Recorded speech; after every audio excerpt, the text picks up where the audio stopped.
Hello all, very good evening. ఇది వచ్చేసి back and arm workout. Every day 20 repetitions into 2 sets లాగా చేయండి. With in 15 డేస్లో మీకు రిజల్ట్ కనిపిస్తుంది. ఫిజికల్గా చాలా ఫిట్గా అవుతాము. సింపుల్ వర్కౌట్ అయిన లాట్ ఆఫ్ అడ్వాంటేజెస్ ఉన్నాయి అండ్ పెయిన్ అయితే అస్సలు వేయదు. ఈ వర్కౌట్ చేయడం వల్ల we can burn love handles very easily.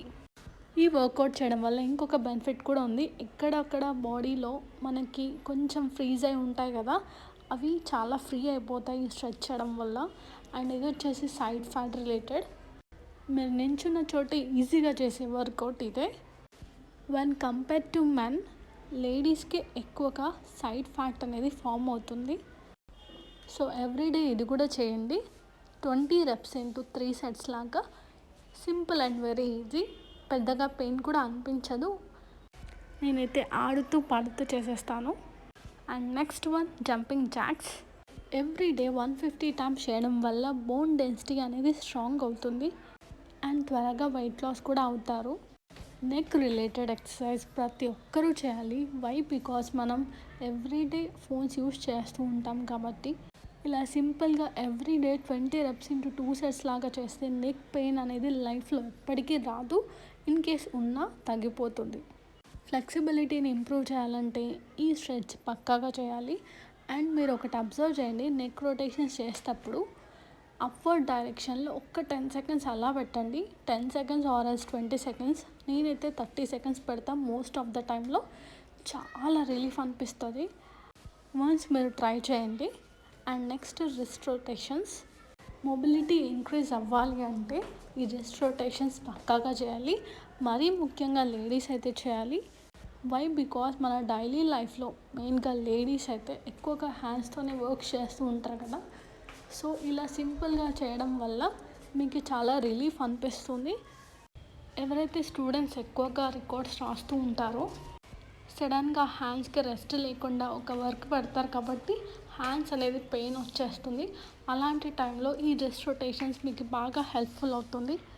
Most probably ఈ జనరేషన్లో బిఫోర్ 3 days ముందు స్టార్ట్ చేస్తారు రికార్డ్ రాయడం. అండ్ ఆ 3 days హెవీగా వర్క్ పెట్టుకొని ఫుల్ స్ట్రెయిన్ అయిపోతారు. అలాంటి టైంలో ఇది బాగా సపోర్ట్ చేస్తుంది. So try it. ఇది వచ్చేసి హీల్ రైజెస్. నేను మార్నింగ్ టైమ్స్లోనే కాదు, డే టైంలో కూడా చేస్తుంటాను. Morning, afternoon and evening also. Per day 100 times చేస్తాను ఈ హీల్ రైజెస్. వై? బికాస్ నేను సఫర్ అయ్యా కాబట్టి హీల్ పెయిన్ వల్ల.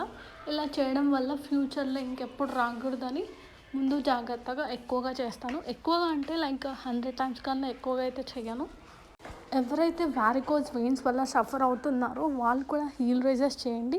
చాలా మంచి రిజల్ట్ ఇస్తుంది. ఇది నేను డాక్టర్ని కనుక్కొనే చెప్తున్నాను. Few months back heel pain వల్ల నేను సఫర్ అవుతున్నప్పుడు నేను డాక్టర్ని కన్సల్ట్ అయ్యాను. ఆ టైంలో డాక్టర్ని అడిగాను, ఓన్లీ హీల్ పెయిన్ వాళ్ళే హీల్ రైజెస్ చేయొచ్చా, ఇంకెవరైనా చేయొచ్చా అని అడిగితే ఎవరైనా చేయొచ్చు, మెయిన్గా అయితే వీళ్ళు చేయాలి అని చెప్పారు. హీల్ పెయిన్ ఉన్నవాళ్ళు అండ్ వారికోజ్ వెయిన్స్ వల్ల సఫర్ అయ్యేవాళ్ళు. బట్ రిమెంబర్, చాలా స్లోగా చేయండి. మెయిన్గా ఏజ్ ఎక్కువ ఉన్న వాళ్ళైతే మరీ స్లోగా చేయాలి. ఫైనల్గా మెడిటేషన్తో నా వర్కౌట్స్ అన్నీ ఫినిష్ అయ్యాయి. ఫైనల్ స్టేజ్కి వచ్చేటప్పుడు అంటే మెడిటేషన్ చేసేటప్పుడు అది ఎంతో యాక్టివ్నెస్తో చేస్తాను. ఎందుకంటే వర్కౌట్స్ అన్నీ కంప్లీట్ అయిపోయాయి కదా అని ఒక హ్యాపీ ఫీలింగ్. అండ్ మెడిటేషన్ వల్ల పెద్దగా స్ట్రెస్ అనిపించదు. ఇన్ఫ్యాక్ట్ యాక్టివ్ అయిపోతాం. మొబైల్స్కి ఛార్జింగ్ పెట్టినట్టుగా బాడీకి ఛార్జింగ్ పెట్టేస్తుంది ఈ మెడిటేషన్. వెయిట్ చెక్ చేసుకుందామా? లెట్స్ సీ ఎంత ఉన్నాను. 68.80 ఉన్నాను. రీసెంట్ డేస్లో నా వెయిట్ ఇంక్రీజ్ కావట్లేదు, అలానే రెడ్యూస్ అవ్వట్లేదు. కాన్స్టెంట్గా 68లోనే ఉన్నాను. వై? బికాస్ నేను వీక్లీ 3 days వర్కౌట్స్ చేస్తున్నాను. మిగతా 4 days డిస్ట్రాక్ట్ అయిపోతున్నాను వేరే వర్క్స్ వల్ల. And most important thing, night dinner నేను స్కిప్ చేయట్లేదు. డిన్నర్ కూడా తీసుకుంటున్నాను, like chapatis or rotis. Food అయితే కంట్రోల్గా తీసుకుంటున్నా, బట్ వాకింగ్, రన్నింగ్ అలా చేయలేకపోతున్నా డ్యూ టు రెయిన్ వల్ల అండ్ లేజినెస్ వల్ల. బట్ టుమారో నుంచి అలా మిస్ కాకూడదని అనుకుంటున్నాను. I will try my level best. Morning breakfast 2 roties and omelette తీసుకున్నాను with some brinjal curry. After that butter milk తీసుకున్నాను. మోస్ట్ ఆఫ్ ద టైం నేను after lunch and evening 7:30 PM అలా తీసుకుంటాను butter milk. But some కేసెస్లో morning breakfast తర్వాత తీసుకుంటాను. And 11:30 AMకి coconut water తీసుకున్నాను. ఇది మాత్రం అస్సలు మిస్ చేయను. ఆల్టర్నేట్ డేస్లో కోకోనట్ వాటర్ పక్కాగా తీసుకోవాల్సిందే. ఎందుకంటే నేను ఫేస్ న్యాచురల్గా గ్లో అవ్వాలి అని కోరుకుంటాను. హెవీ మేకప్ అండ్ ప్రోడక్ట్స్ అలా ఎక్కువగా యూస్ చేయను. లిటరల్లీ చాలా తక్కువగా, దట్టు లాక్మీ ప్రోడక్ట్స్ మాత్రమే. అండ్ లంచ్ వచ్చేసి rice, egg curry, some spinach curry, dal and పప్పుచారు. ఇన్ని ఐటమ్స్ నేను చేయలేదు. పప్పుచారు అండ్ ఎగ్ కర్రీ మాత్రమే నేను చేశాను. అండ్ దాల్, స్పినాష్ కర్రీ నేను చేయలేదు. ట్యూస్డే, వెనస్డే చెప్పాను కదా, ఎగ్ ప్రిఫర్ చేస్తాను, చికెన్ అవాయిడ్ చేశాను కాబట్టి రేర్ కేసెస్లో తీసుకుంటాను చికెన్. లంచ్ తర్వాత కూడా బటర్ మిల్క్ తీసుకున్నాను, బట్ వీడియో యాడ్ చేయలేదు. And evening 7:30 PMకి 2 chapatis with paneer curry. ఈసారి పన్నీర్ని స్మాష్ చేసి ట్రై చేశాను. ఫస్ట్ టైం ఇలా స్మాష్ చేయడం, ఎలా ఉంటుందో టేస్ట్ అనుకున్నాను, బట్ బాగుంది.